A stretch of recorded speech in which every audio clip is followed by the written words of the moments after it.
You are listening and watching to a very special podcast. We're continuing where we left off in Lizzy Days.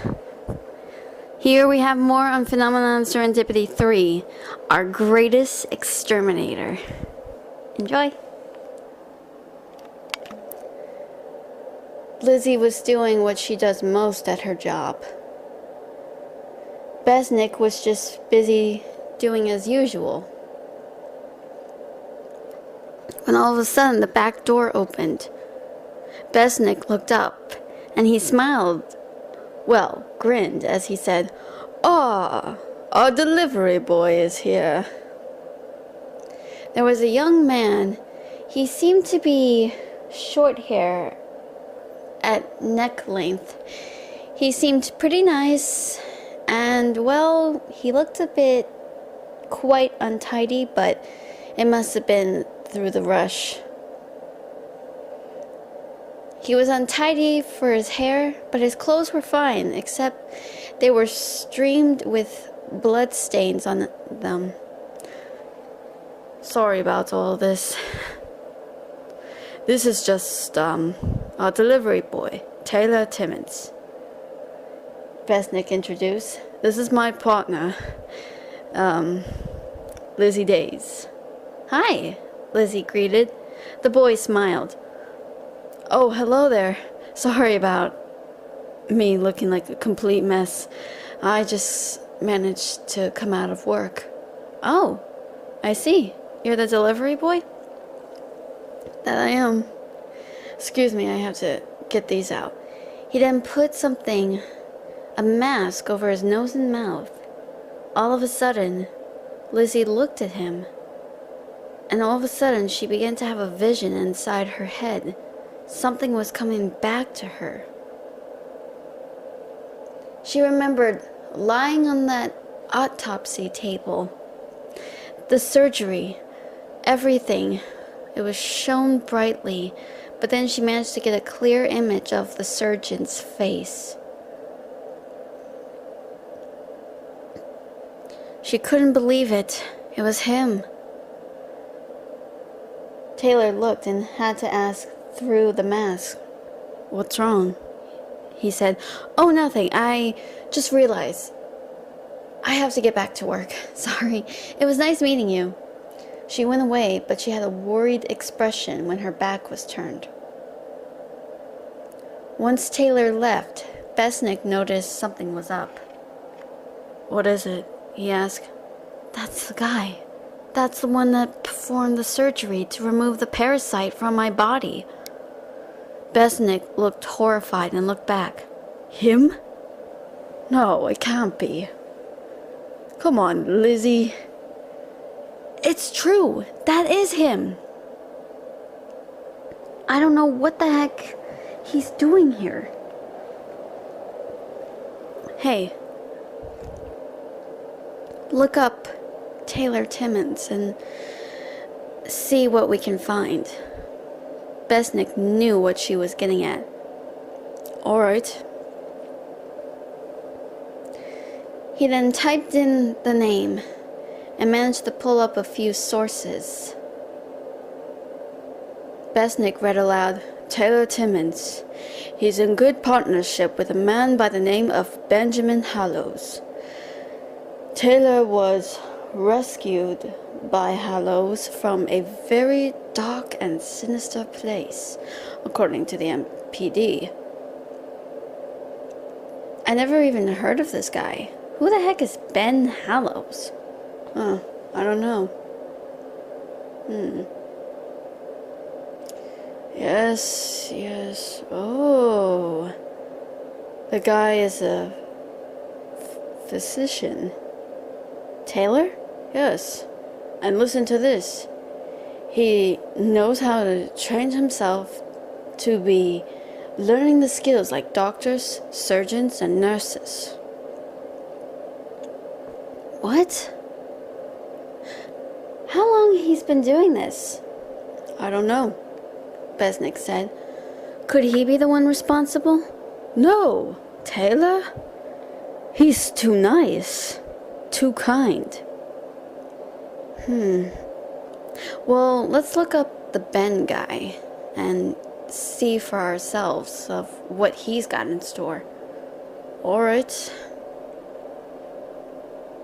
He typed in the research. All of a sudden, Lizzie looked at the pictures of Ben Hallows. Suddenly, she began to have another variations of visions running through her head.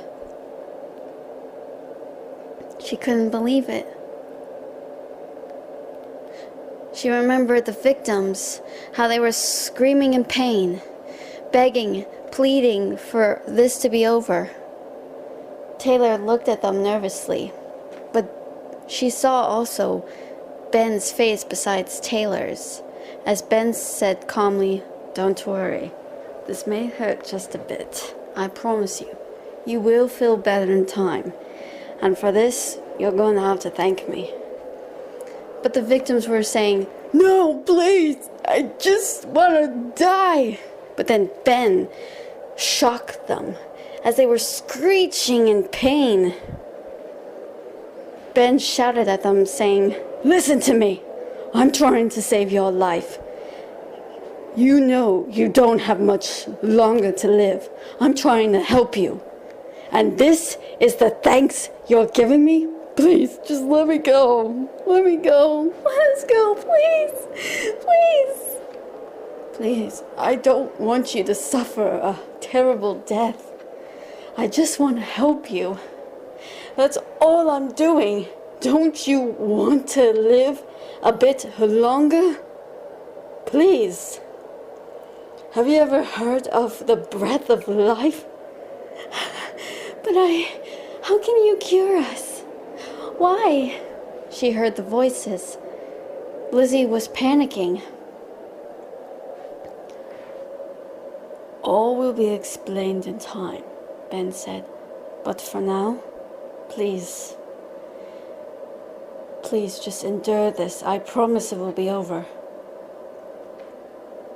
But the victims were still screaming and begging.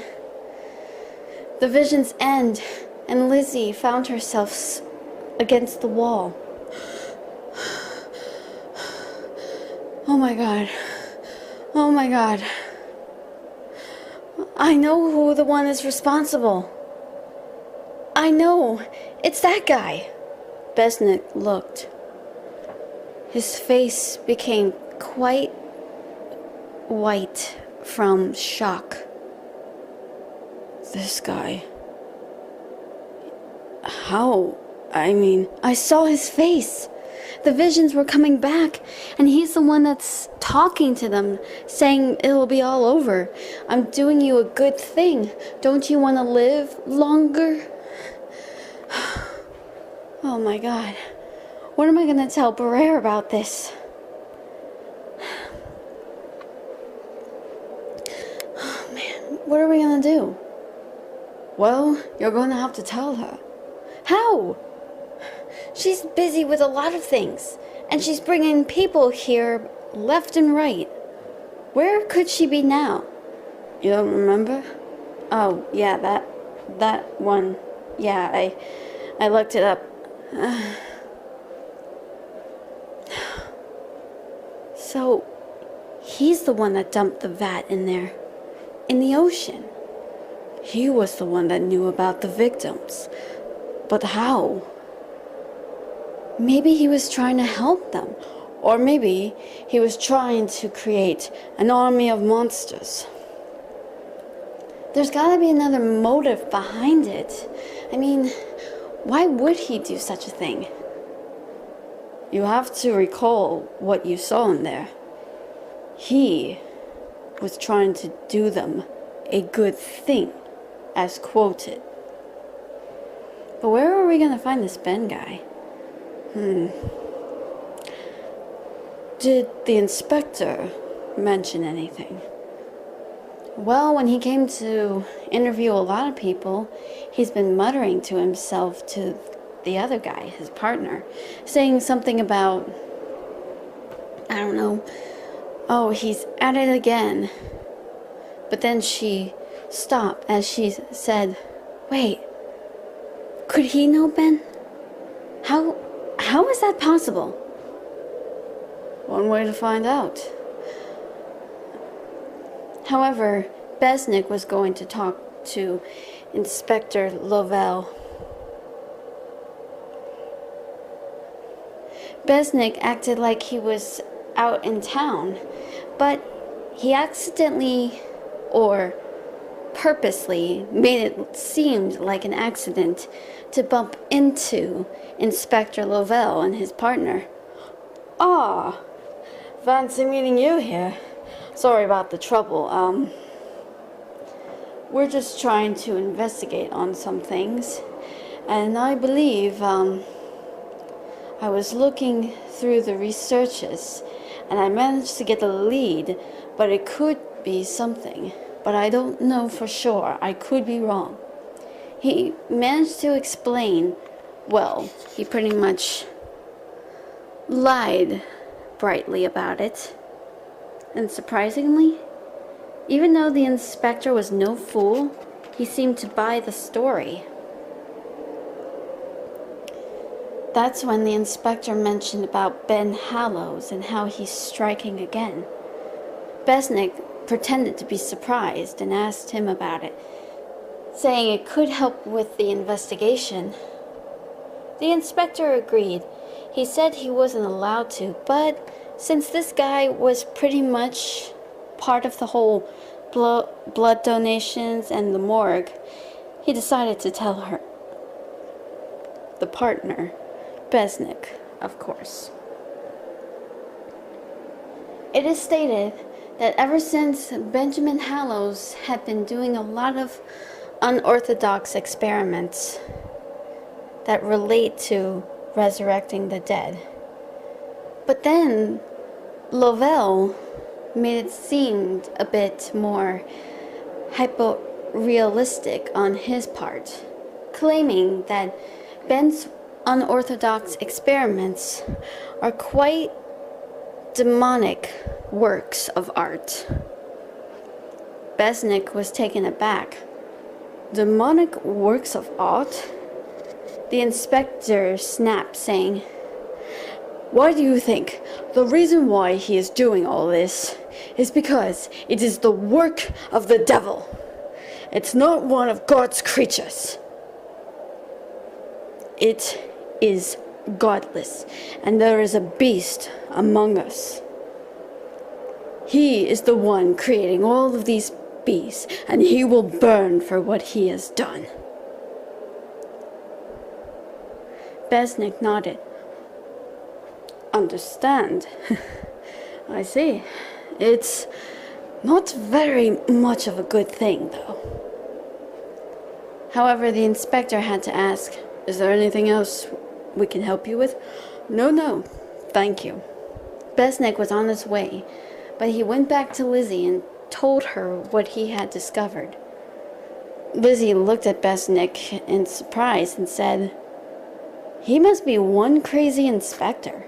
His mindset is, but out in the appearance, he actually believes Ben is behind all this. He's been investigating him since these unorthodox experiments that he's caused, he said. Well, maybe we can use that, and maybe we can nail Hallows' ass to the wall. I mean, he has to be the one responsible for all of this. Exactly. We'll find out, won't we? Yeah, I guess we will, said Lizzie to Besnick. Well, that's it for now. Thank you so much for listening and watching. I'll see you next time.